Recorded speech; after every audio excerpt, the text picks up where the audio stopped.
Welcome to Just Minding My Business Radio, where we are moving at the speed of God, learning what we didn't know we didn't know.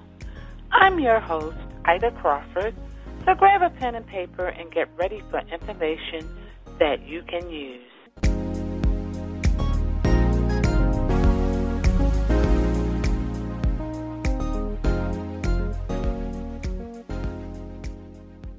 Welcome to JMMB Radio.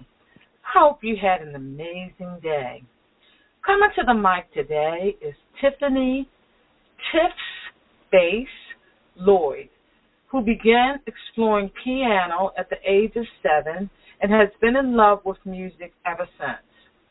She began formal training at 11 years old and shortly after started her primary instrument, bass guitar, playing gospel and jazz music.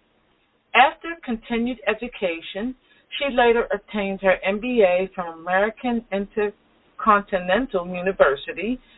Currently, she serves as a bassist and musical director for bands, churches, and artists. Well, welcome, Miss Tiffany, to the show.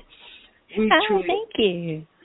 Yes, we truly appreciate you pouring into our audience today. So let me just ask the question that I always have to ask. We know you got started at 7, but right. What influenced you to continue to move on with music, especially changing your instrument of choice? For moving forward, as far as exploring music, I don't feel like I really had a choice, but in a good way. It's almost like one of those things you can't live without if you're called to do it.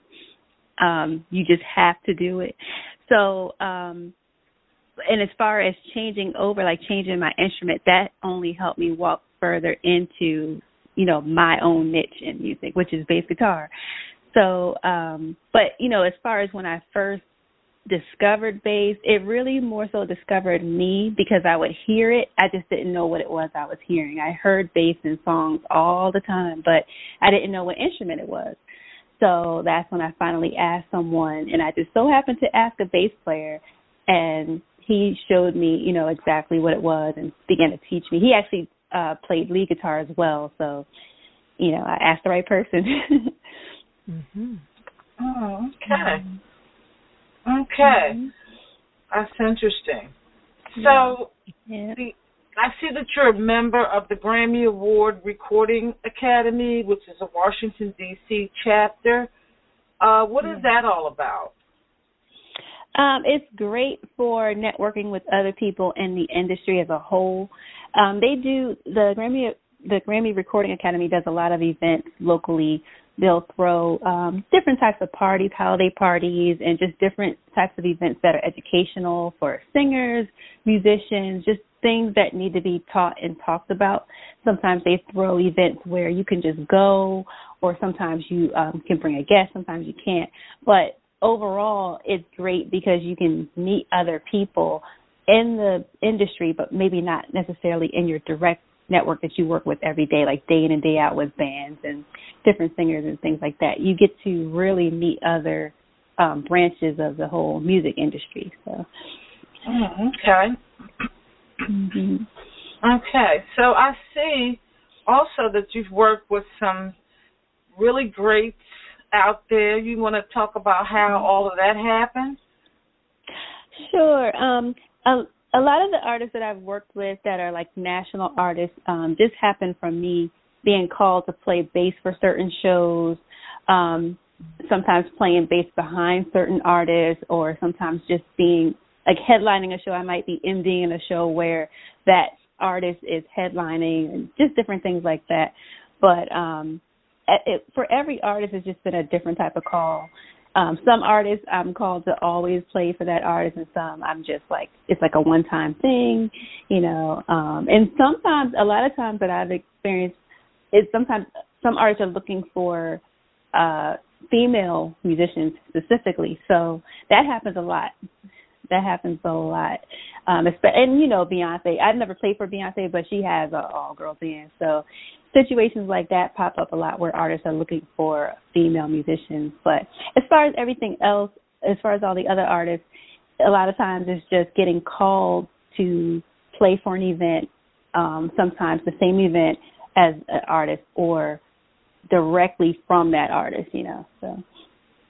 Okay, can you name a few of the artists that you've worked with? So I remember one that sticks out of my mind, KeKe Wyatt. I think that's on my site.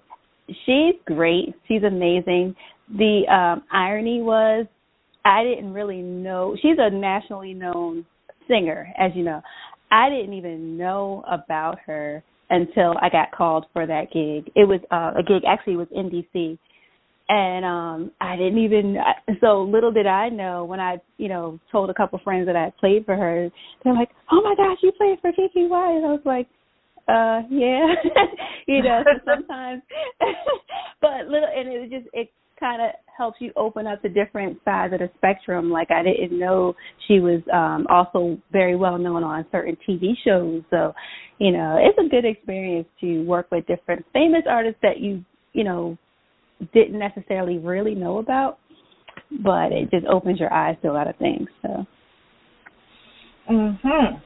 So I see you've also worked with Gladys Knight, Yolanda Adams, Kenny Lattimore, Lisa Raye. Yeah. Just to name a few. Kayla Waters, and I just love her. Maysa. Yeah, Maysa. You've definitely done some work with a lot of greats. Yeah, and it's like a different story with Kayla. First of all, I'll say Kayla is amazing. She's a good friend of mine. But, you know, it's been a great experience with each and every one of them. I have a funny story with Gladys Knight. I actually wasn't playing for her. I was playing on the show with her. And I posted this on Facebook later on. I accidentally plugged my phone in her green room, and I didn't know it was her room. So I plugged my phone in. Nobody was in there. I plugged my phone in to charge. I was drinking tea and everything. And when I came back to get my phone, her bodyguard was standing in the door like, "Can I help you?" So that was pretty funny. But yeah, actually all of those artists, it was just a great story. Yolanda Adams is amazing. She's got the best spirit in the world. Very easy to talk to and work with. Kenny Lattimore is a very nice guy. Like I found with a lot of the national artists, they all have a great, easy person, like not easygoing, but just very personable. It's easy to talk to them. You know, they're not standoffish. Very easy to work with. So, contrary to what some people believe, like, oh, you know, a lot of people think some of the major artists would be standoffish, hard to work with, but that's not usually the case from what I've found. So. Okay. Mm-hmm. Ruth, you got anything? Great people have no need to be standoffish. They can be themselves. Right. Exactly. Nice. Mm-hmm. So, in your work, what is one of the highlights of your experience? First of all, how long have you actually been playing professionally? Professionally, I would say for me that would mean full-time, about 7 years full-time as a full-time musician. Before that, I was just part-time. I don't want to say just part-time, but I was part-time. I was doing other things at the same time. So, yeah, I would say about 7 years now and going. Okay, excellent. Let me ask you, too, I'm going to put that other question on hold. As you progressed, I mean, you started so young. What were some of the hurdles that you had to cross to get yourself to be where you are? What were some of the difficult spots? I would say the most difficult things and hurdles I had to pass were just, you know, being a typical teenage girl. You know, as a typical teenage girl, you want to go out with your friends a lot. You want to hang out. You want to go to sleepover parties. You want to go to the movies every weekend. You want to go to the mall every other day. You know, you want to do a lot. You want to stay on the phone with your boyfriend all night. Like, a lot of those things I really couldn't do as much as some of my friends. So it obviously was worth it, but I had to exercise a lot of discipline at an earlier age than, some people don't put themselves on a daily schedule until they're like adults.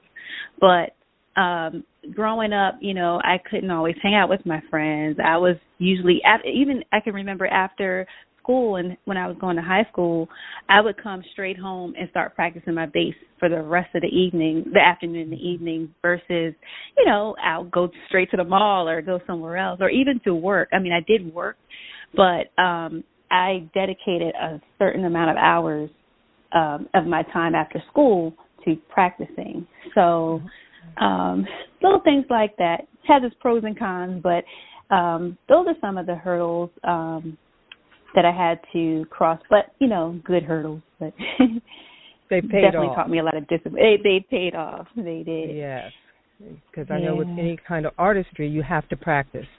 It is a daily routine. It's part of your life. Mm-hmm. It is. Yeah. That's really interesting. Let me ask you also, I would want to hear about some of the highlights. You've mentioned a few, but I'd like to hear about the highlights. But also, how do you feel about yourself as an artist? And I'm asking this because, our listening audience is comprised of many different types of people. And there are some people who are very young who may be listening and they have their own desire to perhaps be a performing artist in some way. Right. And very often when you're not in the mix already, you have perhaps dreams of vainglory. But how do you keep yourself grounded? And that's why I'm asking, how do you see yourself as a performing artist? Okay, that's a good question. It has different parts to it. To be grounded as an artist, number one, you have to become comfortable with who you are inside. Like, you have to realize as any artist, every artist is different. One artist is never identical to the next artist, and that's what makes you an artist. You're different. So you first of all have to be comfortable with being a different human being in the first place. My sister used to not necessarily call me the weirdo, but she knew I was the eyeball of the family in a good way, not crazy or anything, but just a little different. I had my little different ways and everything. Nobody at that time at a young age knew I was going to be an artist per se. A musician, yeah, but maybe not so much an artist. But as I grew up, I started to really embrace myself being different, and just being comfortable and more so excited with that. And then when I became a true artist, as I am now, I've pretty much identified who I am, and I think the biggest part is just being comfortable with the fact that you're not going to be like everybody else. You're not always going to conform to the norm. Even me as being a bass player artist, I'm not like every other bass player artist. So I had to come to a point where I had to be comfortable with that and accept it, really is what I'm saying. You have to accept it and run with that. After you know that what your artistry is and you know what your niche is and you know who you are, you have to run with that. And that just comes from being comfortable with the fact that you're an artist. Because if you're scared to embrace yourself being different and, just very unique, it's never going to work. So, yeah. Okay. And I think that goes for anything that you partake in or that becomes your passion or what it is you want to do. I think what you just said is very critical to all areas of your life, is to just be comfortable with who you are. Right, yep. So I see you did some work with Freedom Imani, who we just interviewed, and who is a very, very sweet soul. Isn't he? I have not had the opportunity to actually meet him, but I love him already. Oh, my gosh, he's amazing. He is. I do a lot of work with Freedom, and I started off doing work, you know, with him and for him, and then as I walked into my own artistry, he became, you know, just working with me and helping me out a lot. So, yeah, we've learned a lot about each other over the years. So, yeah, he's great. He's yes, great. he is. So before we go any further, I just want you to let people know how they can experience you and your music. Sure.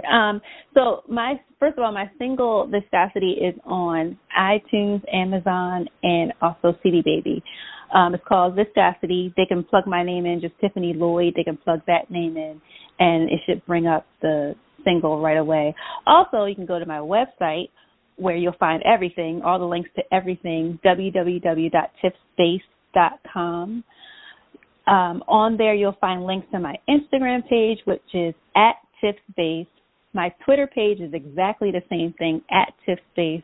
And my Facebook fan page, which is probably the only thing they can really follow me on at this point because my personal page is locked, is maxed out, Tiffs Base, @Tiffs Base. So everything is @Tiffs Base.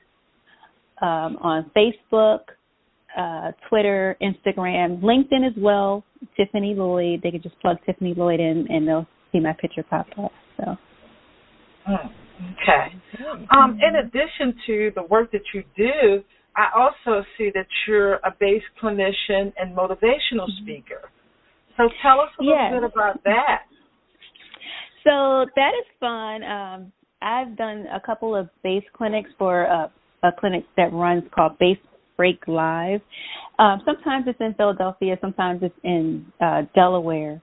But basically, with those things, I have a segment where I can instruct other bass players, whether they're beginner, intermediate, or advanced, on different things that I can offer my, expertise in from my standpoint. Because there's other clinicians there, so we all just give our spill, on what we want to teach on. And as far as speaking and engagements, sometimes I get called to do engagements where I'll speak to students, like music students for their class. I'll come in and talk to them for like an hour, giving them advice, answering questions, just pouring out some wisdom to them as they are coming up, as well as some women's events I've gone to and spoke at. Whatever topic they want me to talk about, I'll just talk on, but it's more than likely geared towards music or music business and things like that. So, okay, speaking of music business, a lot of people that might be listening, some people that might be listening that may be pursuing a musical career. So we all know that when you move into these spaces, there are business aspects to it. Can you talk a little bit about the business side of being a musician? The business side is, to me, as important, if not more important, than the talent side. The business side is good to know. It's almost it's like very important that you know at least some music business in order to make it. There's a lot of talented musicians and singers that have no clue what to do business-wise, and they'll either shoot themselves in the foot one of two ways. They'll either get taken advantage of, or they just simply won't walk into opportunities that they could if they knew the business side of things. So, it could be as small, for an example, it could be as small as showing up on time, knowing your music, dressing professionally. There's some people that get turned away for a show because they didn't dress according to the attire that was given, and they might think, oh, it doesn't matter, but they'll have somebody else lined up waiting to walk on the stage, instead. So some people just don't realize how important the business side is. Some people think that, oh, it's all about your talent. If you're, good enough, if you're that great at what you do, they'll, override some other things, and that's not always the case. Also, with music business, if you know some music business as far as that side of the game, you can get a lot further than some, other musicians. For example, a couple friends sat me down because I asked, what do I do to get to the next level in this industry? I don't want to be just that local musician and that's all I do. I want to get beyond that. And, you know, first thing was get a website. I'm like, oh, okay. You know, you think, oh, okay, that's a good idea. But I can't tell you how many doors have opened just from having that website, because you're showing the world that you brand yourself. You're a business. You're not just a musician. You're not just an artist with no, you know, nothing to say. This is who I am. You know, it can even go as far as, you know, say, I'm going to give an example, Rihanna. Say she's scouting for bass players, and somebody says, you know, hey, Rihanna, she's scouting for bass players. You should, you know, find out what you got to do. So I, you know, somehow get in contact with her manager, and I'm just giving you an example. And they say, oh, okay, great. So we need to hear you play. Who are you? You know, and I say, oh, I'm Tiffany Lloyd. And they say, okay, do you have any clips of you playing? Oh, yeah, just go to my Facebook page, scroll back to like last Wednesday and check out that video. They're not going to do that. They're not going to do that. But when you say, yes, I'm Tiffany and here's my website, boom, they're going to do that. They're going to check you out and instantly know who you are. But even more so, it just shows who you are to yourself more than who you're trying to tell them that you are. So it goes a long way. It definitely causes that wall to open up. So knowing the business side is very, very important.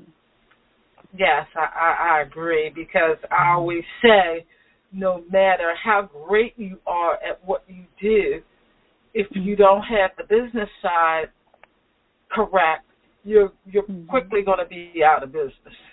Exactly. Exactly. Yep. Yes. So, Ruth, you got any other things that you might want to ask Miss Tiffany? Yes, I do. I really appreciated everything you said. And again, with thinking about our listening audiences, was there any, or are there any particular bass players that have greatly influenced your playing? Yes, I have an interesting answer for you. There are a few, but I'm more so, I'm influenced by a lot of piano players. But as far as bass players, I am a big fan of Yannick Wisdala and Matthew Garrison. Also John Petitucci. They're all jazz bass players, pretty well known. But as far as my influence overall, ironically on bass, is some classical pianists like Adlin Cruz and guys like that. And even sometimes local pianists I listen to a lot, and it influences me musically, which comes out, you know, when I go to play, because my approach is more from a keyboard standpoint than a bass player standpoint. I'll still play my part, but my style is more so approached from the thought process of a keyboard player. So that's why I like to get influenced from a lot of different instruments, even horn players. You know, on my last concert last year, I did a jazz standard part of a jazz standard by Donna Lee, and he's a saxophone player, but I like playing different instruments on mine. It's more in touch with who I am. So that's why I was talking about being comfortable with who you are as an artist, because most likely it's not going to look anything like another artist. So most bass players feed off of, you know, other famous bass players, and they're influenced by only bass players. When I realized, okay, in my concerts I like to play piano songs and, you know, different things like that. And I had to just say, you know what, Tiff, that's who you are. So embrace it, run with it, and see where it takes you. Versus, I better start playing only, you know, heavy, funky, you know, bass player songs. So, that's what I was saying, That's really important. I'm so glad you were able to answer that for us, because so many people do listen to a certain group of people, and in essence they try to copy the style. Right. And you know what? Right. Being comfortable with yourself means that you realize that there's only one of you. You are unique. Right. And that's what people really appreciate when they go to hear someone play. And I'm thinking about around here, it's the Capitol Jazz Fest. And what is most memorable is when they have those moments on stage and every musician gets a chance to do their thing They have that solo moment, and you begin to see the individuality, of, they may start at one point, but boy, when they get going, they go off on their own, and it's unique. That's what brings people to their feet, with applause. It's the uniqueness of the artist. So thank you for bringing that out. Yeah. No problem. Thank you for asking. Yeah. Thank you. So what's coming up for you in terms of your concerts? So I have another big show coming up next Tuesday at Blues Alley. I have another artist show at Blues Alley in D.C. That's next Tuesday. There's 2 shows at 8 and 10 p.m. So you guys are welcome to come. And anybody that's in the area or out of the area is welcome to come. It's going to be a lot of fun. And I'm pretty much going to also be telling the story behind my original song, Viscosity. So that's going to be, fun to tell that story to everyone. Because a lot of people ask me, like, where did you get that name from? It's kind of like, that's different. So, yeah, it's going to be a lot of fun. Great show, great musicians and singers. So it's going to be fantastic. So I'm excited about that. That's my next event. After that, I'll be going to NAMM, the NAMM show in Anaheim, California, and basically hanging out with my bass manufacturer, Elric Basses. I'm endorsed by Elric Bass Guitars, so that's going to be fun that week. That's actually the following week, so anybody in that area, please hang out with me too at NAMM. Okay. Well, one more time, because I know all this information is on your website. Make sure you give that to us one more time so that people can connect. Okay, sure. So my website is www.tiffsbase.com. Also, you can follow me on Instagram at Tiffs Base, one word, at Tiffs Base. Same thing with Twitter, at Tiffs Base. Facebook fan page, at Tiffs Base, and also LinkedIn, Tiffany Lloyd. Okay. Well, it has been awesome. And as always, I love your spirit, and you're a sunshiny person, and I really like that about you. And I can't wait to experience your music. Thank you. Thank you. You guys are great. Thank you. It's been great. It's been fun talking to you both. Okay. Well, thank you so much. Thank you. All right. Thank you, Tiffany, for your time and for your energy being with us. Thank you, and thank you for having me. It's been an honor. Thank you so much. This show is brought to you by the amazing women of a Sister Circle Empowerment Network, ASCEN LLC, where we are never in competition, but always in collaboration, and our valued sponsors.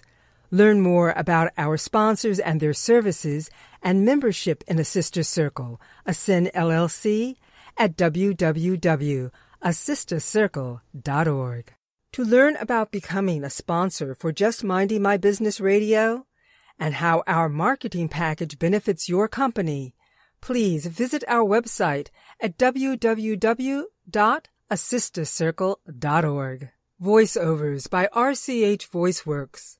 Contact slvoiceworks8201@yahoo.com or call 443-620-4115.